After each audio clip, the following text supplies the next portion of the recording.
Peramalan atau forecasting merupakan salah satu metode untuk melakukan perencanaan serta pengendalian produksi. Peramalan termasuk ke dalam seni atau ilmu dalam melakukan prediksi pada suatu kejadian yang akan datang.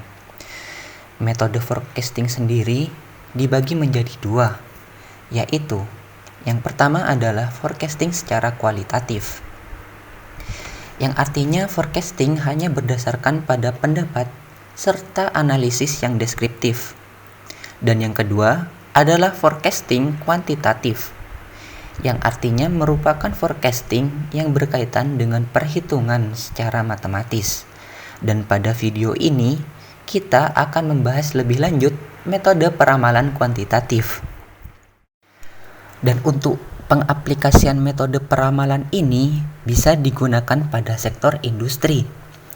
Misalnya dalam menetapkan jumlah produksi suatu barang, di mana dengan metode peramalan dapat memprediksi atau meramal jumlah ideal barang yang harus diproduksi agar tidak terlalu banyak, sehingga bisa menyebabkan barang tidak habis dan tersisa, atau jumlah barang yang diproduksi terlalu sedikit sehingga tidak memenuhi kebutuhan konsumen. Dan hal tersebut sama-sama akan menyebabkan kerugian pada pihak produsen. Maka dengan metode peramalan ini kita bisa mencegah hal tersebut. Untuk macam-macam metode peramalan itu sendiri dibagi menjadi beberapa macam, yaitu yang pertama metode konstan, yang kedua linear trend, yang ketiga kuadratik, yang keempat eksponensial, yang kelima moving average, yang keenam exponential smoothing, dan yang ketujuh seasonal. Dan pada video kali ini kita akan membahas metode kuadratik. Dan untuk metode kuadratik itu sendiri dibagi menjadi dua jenis, yaitu kuadratik ke atas dan kuadratik ke bawah. Dan untuk pengertian dari kuadratik ke atas itu sendiri, maksudnya ialah apabila data yang didapat mengalami peningkatan dari data sebelumnya. Dan untuk kuadratik ke bawah, apabila data yang didapat mengalami penurunan dari data sebelumnya. Dan untuk menyelesaikan suatu permasalahan dengan metode kuadratik dapat diselesaikan dengan rumus berikut, yang dimana untuk memprediksi nilai pada periode selanjutnya, kita inisialisasikan dengan D aksen T, yang dimana nilai D aksen T adalah A plus BT plus CT kuadrat. Dan untuk nilai T itu sendiri adalah periode yang akan kita cari. Sedangkan untuk variabel A, B, dan C dapat kita temukan dengan rumus berikut. Untuk nilai A, kita bisa mendapatkannya dengan rumus berikut, yaitu dt per n min B dikali T per n dikurangi C kali T kuadrat per n. Dan untuk nilai B, kita bisa mendapatkannya dengan rumus gamma dikali delta dikurangi theta kali alfa per gamma kali beta dikurangi alfa kuadrat. Dan untuk nilai C, kita bisa mendapatkannya dengan rumus theta dikurangi B dikali alfa dibagi gamma. Sehingga untuk mendapatkan nilai keseluruhannya, kita bisa mencari nilai B terlebih dahulu, selanjutnya mencari nilai C, dan yang terakhir mencari nilai A.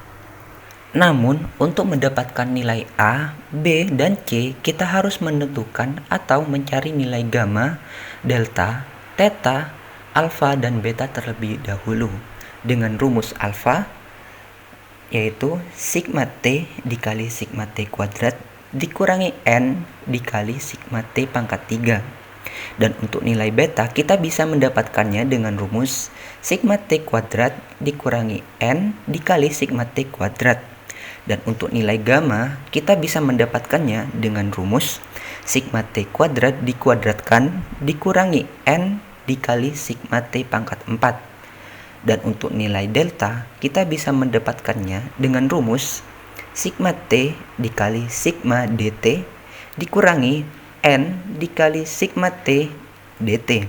Dan untuk nilai theta, kita bisa mendapatkannya dengan rumus sigma T kuadrat dikali sigma dt dikurangi N kali sigma T kuadrat dt. Dan berikut merupakan salah satu contoh penyelesaian suatu persoalan dengan metode kuadratik, yang dimana biasanya dalam suatu persoalan penyelesaian dengan metode kuadratik disajikan dalam bentuk tabel, di mana awalnya hanya kolom T dan dt yang terisi, yang dimana T adalah time atau suatu waktu yang diketahui, dan dt adalah demand saat T atau nilai yang diketahui saat waktu tertentu. Dan data lainnya dapat dihitung sebagaimana sesuai dengan keterangan pada baris paling atas. Dan berikut penjelasan dan contohnya, di mana T kuadrat merupakan nilai kuadrat dari T, yang di sini adalah 1, maka di sini adalah 1, di mana T adalah 2, maka T kuadrat adalah 4. Apabila T adalah 3, maka T pangkat 2 adalah 9. Apabila T sama dengan 4, maka T kuadrat sama dengan 16.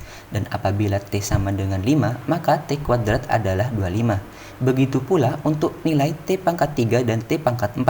Apabila nilai T adalah 1, maka nilai T pangkat 3 adalah 1, dan nilai T pangkat 4 adalah 1. Dan apabila nilai T adalah 2, maka nilai T pangkat 3 adalah 8, dan T pangkat 4 adalah 16. Dan apabila nilai T adalah 3, maka nilai T pangkat 3 adalah 27, dan T pangkat 4 adalah 81. Dan apabila nilai T sama dengan 4, maka T pangkat 3 sama dengan 64, dan T pangkat 4 adalah 256. Dan apabila nilai T sama dengan 5, maka nilai T pangkat 3 adalah 125, dan T pangkat 4 adalah 625. Dan untuk nilai dt-nya ini adalah nantinya diketahui pada soal. Dan untuk kolom T dt merupakan hasil perkalian dari nilai T dan nilai dt, yang dimana apabila T sama dengan 1 dan nilai dt sama dengan 16, maka nilai T dt adalah 16. Dan apabila nilai T adalah 2 dan nilai dt adalah 24, maka nilai T dt adalah nilai 2 kali 24, yaitu hasilnya 48. Dan untuk nilai selanjutnya bisa kita dapat dengan rumus seperti tadi. Dan baris selanjutnya, nilai T kuadrat dt merupakan hasil perkalian dari nilai T kuadrat dengan nilai dt. Apabila nilai T kuadrat sama dengan 1 dan nilai dt adalah 16, maka nilai T kuadrat dt adalah 16. Apabila nilai T kuadrat adalah 4 dan nilai dt adalah 24, maka nilai T kuadrat dt adalah 2 kali 20. 4 kali 24, yang dimana hasilnya 96. Dan selanjutnya bisa kita saat T sama dengan 3, 4, dan 5 bisa kita cari nilai T kuadrat dt dengan cara seperti sebelumnya, sehingga didapat T kuadrat dt saat T sama dengan 3 adalah 306, saat T sama dengan 4 yaitu T kuadrat dt sama dengan 736, dan saat T sama dengan 5 nilai T kuadrat dt sama dengan 1500. Dan setelah mendapatkan nilai pada tiap kolom, maka kita cari nilai sigma tiap kolomnya, yaitu misal sigma T, maka kita dapatkan 15, yaitu nilai 1 ditambah 2, ditambah 3, ditambah 4, dan ditambah 5. Dan untuk nilai sigma T kuadrat kita dapatkan 55, yaitu 1 ditambah 4, ditambah 9, ditambah 16, dan ditambah 25. Dan untuk sigma T pangkat 3 kita dapatkan 225, di mana didapat dari 1 ditambah 8, ditambah 27, ditambah 64, dan ditambah 125. Dan untuk nilai sigma T pangkat 4 kita dapatkan dari 1 ditambah 16, ditambah 81, ditambah 256, dan ditambah 625. Dan untuk nilai sigma dt kita dapatkan dari 16 ditambah 24, ditambah 34, ditambah 46, dan ditambah 60.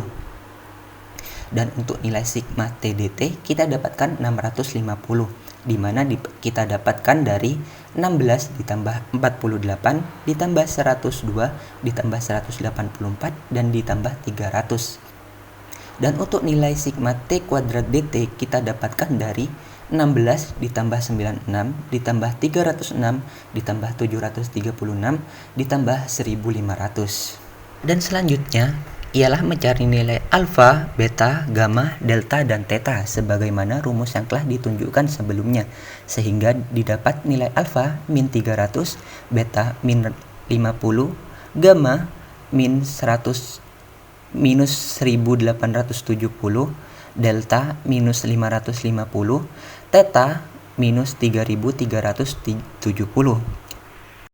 Setelah mendapatkan nilai alfa, beta, gamma, delta, dan theta, barulah kita bisa mencari nilai A, B, dan C. Dan pada contoh ini, kita dapatkan nilai A yaitu 10, nilai B yaitu 5, dan nilai C adalah 1. Dan setelah nilai A, B, dan C diketahui, maka kita bisa menentukan nilai D aksen T, yang dimana pada contoh ini kita membuktikan pada saat T5 apakah nilai D aksen T sesuai pada tabel, dan didapatlah nilai D aksen T saat T sama dengan 5 sesuai dengan tabel, yaitu didapat nilai 60. Dan berikut merupakan contoh soal yang akan kita selesaikan dengan metode kuadratik, yang dimana pada soal diketahui tabel data penjualan roti oleh toko roti Nyaman selama 5 bulan. Dan untuk itu, kita diminta memperkirakan jumlah penjualan unit roti untuk 5 bulan selanjutnya. Sebagaimana cara sebelumnya, kita harus mengisi nilai T dan DT terlebih dahulu. Dan pada penyelesaian kali ini, saya menggunakan aplikasi Excel untuk mempermudah proses penghitungan nilai-nilai variabel yang nantinya dibutuhkan. Dan didapatkanlah nilai T kuadrat, T pangkat 3, T pangkat 4, TDT, dan T kuadrat DT sebagaimana berikut. Dan setelah semua nilai kolom telah diisi, kita bisa mendapatkan nilai sigma dari masing-masing kolom, yang dimana nilai sigma T adalah 15, nilai sigma DT adalah 5347, nilai sigma T kuadrat adalah 55, nilai sigma T pangkat 3 kita dapat 225, nilai sigma T pangkat 4 kita dapatkan 979, dan sigma TDT kita dapatkan 15.436, dan yang terakhir nilai sigma T kuadrat DT kita dapatkan 55.250.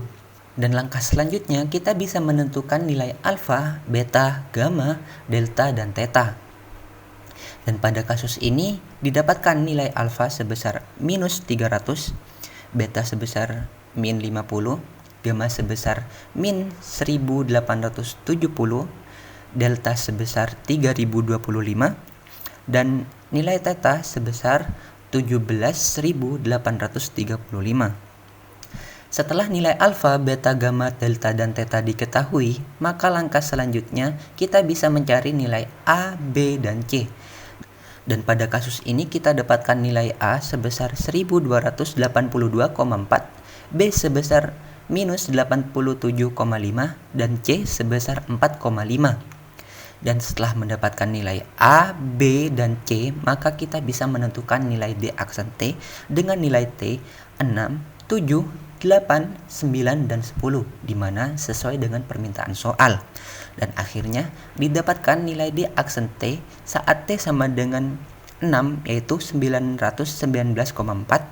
Saat T sama dengan 7, didapatkan 890,4, dan saat T sama dengan 8, didapatkan 870,4. Saat T sama dengan 9, didapatkan D aksen T sama dengan 859,4, dan yang terakhir saat T sama dengan 10, kita dapatkan D aksen T sebesar 857,4. Dengan melihat nilai DT yang kita dapatkan, kita bisa menyadari bahwa nilainya lebih kecil daripada sebelumnya, yaitu saat nilai T sama dengan 1 sampai 5, sehingga didapat kurva sebagaimana berikut. Dan bisa kita simpulkan bahwa hasil peramalan ini merupakan peramalan kuadratik ke bawah. Sekian penjelasan yang bisa saya sampaikan, semoga bermanfaat.